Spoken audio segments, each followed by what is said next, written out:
Hello, welcome back to Messer Technologies Messer Tips. We're going to talk about fixing corrupted files on your Windows computer. A lot of times after a bunch of updates or uninstalls and installs of different programs and software, you may have corrupted Windows files. This is pretty common to happen over years of work. What we're going to do is use a built-in Windows tool called SFC to scan and fix any problems you might have with your Windows installation. We're going to start by opening up your search bar and typing command prompt. You're going to run as administrator. When you click run as administrator, it's going to ask you yes or no to enter the program as an administrator. You're going to select yes.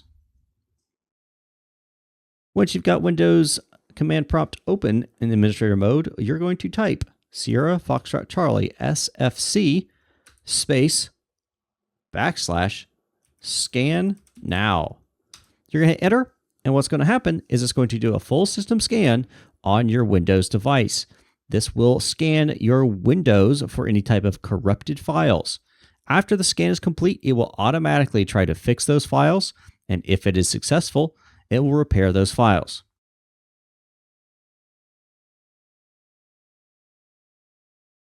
As you can see, the Windows Resource Protection found corrupted files and successfully repaired them.